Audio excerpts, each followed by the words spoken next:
Yes, sanibonani. Ninjani? Niyaphila?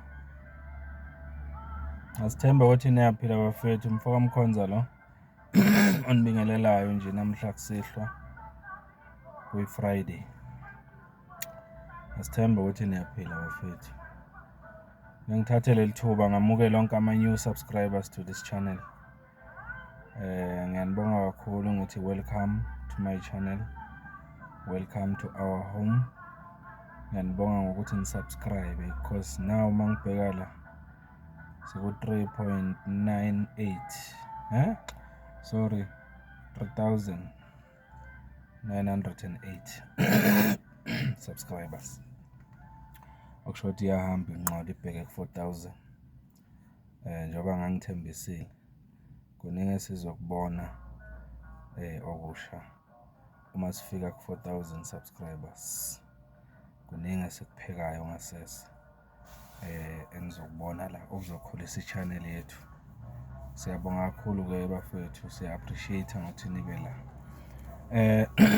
All viewers nabo bonke abakhomentayo kuma video, ngiyanibonga kakhulu guys. In my recent video engigcine ngayo ngiye ngaveza ukuthi sisemanzini njengoba sishonelwe uCommander uTreasure Thabet. Ngiyabona abantu bakhomentile.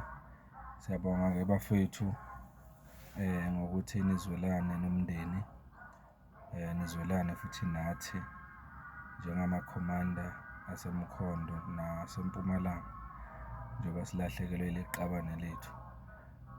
Ngithanda ukuveza futhi ukuthi leqabane lethu leli noma li-commander lethu beliphinde libe lapha ku-NHC, ku-National High Command ye-MK Party. So siyabona ukuthi abenamagalelo amahle kakhulu kangangoba uze wabonakala ukuthi kufanele abe i-member ye-National High Command ye-MK Party. Wajutshwa ukuthi aye eGauteng ayosebenzela khona.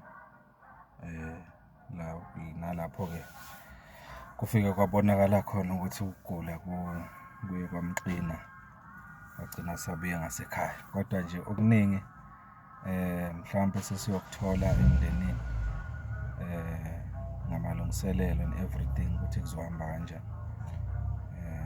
Sizokuveza la okunye ngokuhamba kwesikhathi. Siyabonga kakhulu guys ngendlela enisikhalisa ngayo.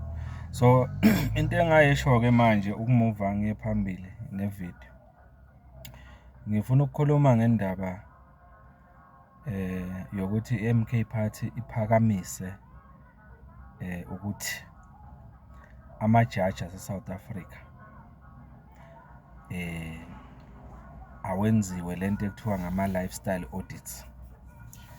Kuke kubhekwe ukuthi amajaji ase-South Africa aphila kanjani, awathola kuphi ama-sponsor alempilo ebuthebelela iphilayo, ngoba nawo nje afana nama-public servants ahola nje imali elingene abasebenzi. So kodwa kubonakala ngazuthi ngathi kunamajaji angama-millionaire.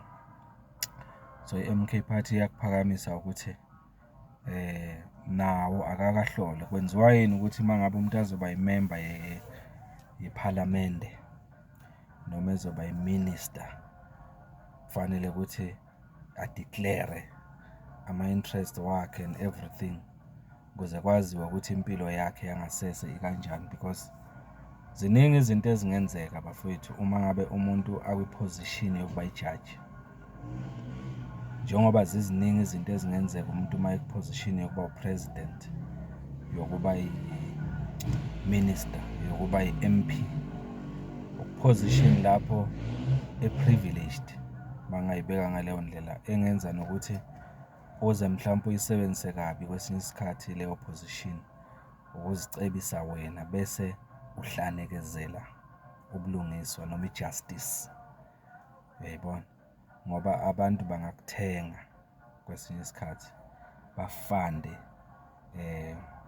impilo yakho, bese kutholakala ukuthi mhlampe uma uyijaji for example ugcine sokukhipha ama-judgment angekho right, ama-judgment okuwukuthi asalawulwa ile mali noma ilama funds owatholayo ngasese, uyayibona.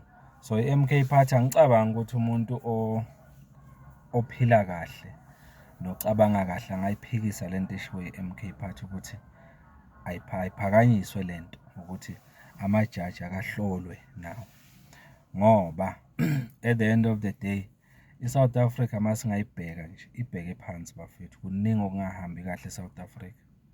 E-South Africa kunabantu sikhuluma nje, njengoba ngikhuluma nje abanye bangilalele basemajele, uyayibona, basemajele abanye abane-access mhlampe kwi-YouTube, TikTok njalo njalo ngandlela thile. Kodwa labo bantu baboshelwe into abangayenzanga ngempela, yebo. Noma uthole ukuthi kuboshwa abantu aba-wrong, abantu okwakufanele ngababoshwa ababoshwanga mhlampe ngenxa yokuthi bakhona ukwenza izinto ey'thile ukuze i-judgment ihambe in their favor. It's possible.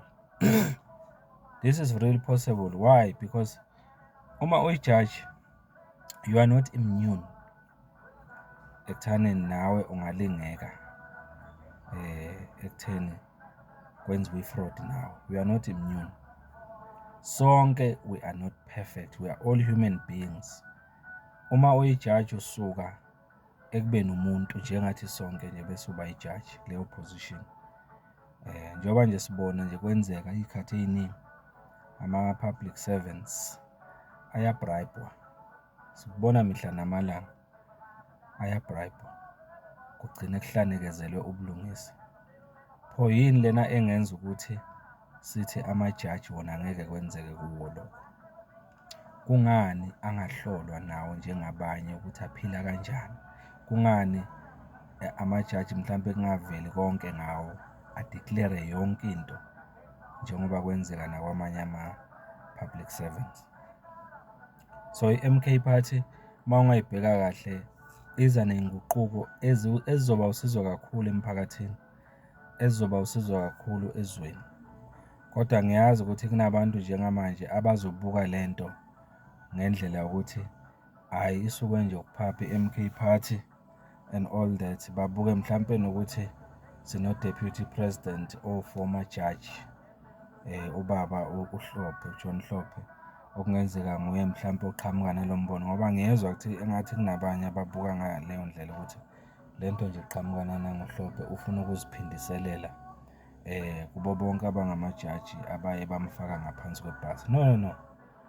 Noma ngabe ubaba uJudge Hlophe uyena oqhamuka nalo mbono, lo mbono lo iqiniso lokuthi umbono lo mase sikhuluma nje iqiniso ubekwe etafuleni, sibeka nje ipolitiki eceleni, umbono lo okuwukuthi wonke umuntu wase-South Africa oneqiniso nokuthandayo ubulungisa angayivuma lento ukuthi yenzeke le. Uma ulithanda ngempela izwe lakho uzokubona ukuthi kubaluleke kangakanani lokho okushiwo i-MK Party.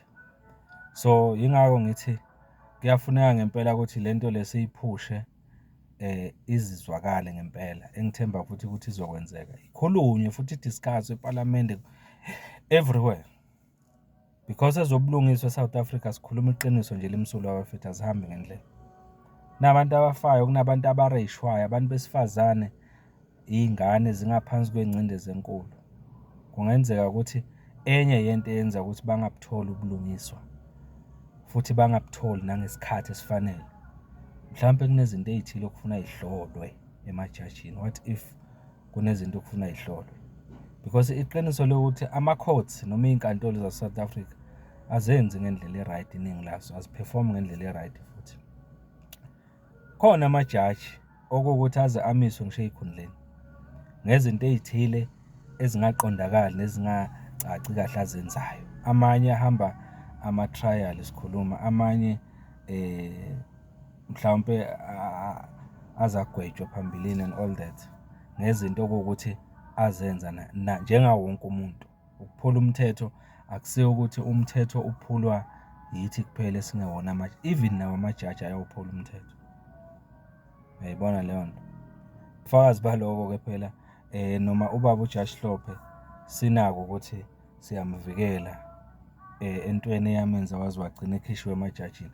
Kodwa singaphinde simsebenzise njengobufakazi bokuthi amajaji nawa ngabantu. Uma kuwukuthi kukhona ababona uJaji Hlophe ukuthi akasafaneleki ukuba yijaji, akubonakale phela nakwamanye amajaji ngokuthi kuhlolwe impilo yawo, njengoba nje nobaba uJaji Hlophe bamphenya baze bamthola ukuthi akafaneleki ukuba yijaji. Asisebenzise-ke le example yakhe ukuthi nakwamanye amajaji ayenzeke le nto. Kuhlolwe wonke umuntu oyijaji phela. Kungagxilwa nje kubantu abathile kuphela njengoba kwenzeka kubaba uJaji Hlophe nje. So into ephakanyiswa i-MK ngendaba yokuhlolwa kwempilo yamajaji into okufanele sonke siyiphakamele futhi siyiphushe ukuthi yenzeke uma sithanda leli zwe, because ezobulungiswa eSouth Africa zihambe ngendlela. Sikhuluma nje naye kunabantu abangasareport noma be-abuse manje, because babuka lapha phambili ukuthi abantu aba-abuse-wayo abareport ama-case wagcina kuhlazeka bona, kuhlukumezeka bona. At the end of the day kunabantu okuthi baqhubeka nje nempilo yakhe as if nothing has happened. What if ngandlela thile amanye amajaji involved ekutheni ubulungiswa bangabutholi laba bantu abahlukumezekayo? So bafethu ake sibe nje neqiniso limsulwa, ayenzeke lento, ayihlolwe impilo yamajaji yangasese ukuthi aphila nobani, afandwa kanjani, impilo yawo yangasese aphila everything. Yabona, kuke kubukwe ukuthi le imoto ahamba ngazo nale mizi ahlala kuyo, everything kuya-corresponda yini neholo abaliholayo. Wakwasho uJaji Mogoeng wathi amajaji nawo ayalingeka, bayawalinga futhi. Ama-brown envelopes akavezwa nakuye ubaba uMogoeng, former Chief Justice. Kuyakutshela lokuthi le nto le inesidingo ukuthi yenzeke, leyo kuhlolwa kwempilo yamajaji. Sisenkingeni, izwe lethu kumele ukuthi khucululwe. Le nto le i-ANC eyikhuluma ngomlomo kodwa ingayenzi, eyibiza ngelokhunjana, bayibizani le nto? I-renewal. Ayiqale la emajajini i-renewal, kushintshwe indlela amajaji enza ngayo ukuze izinto zibe right. Umfowami Mkhonza lo, yiloko bengifuna ukuveza kulo video. Ake uphawule sixoxe siye phambili usho ukuthi wena uthini ngale ndaba. Please share, subscribe and comment. Ngiyabonga.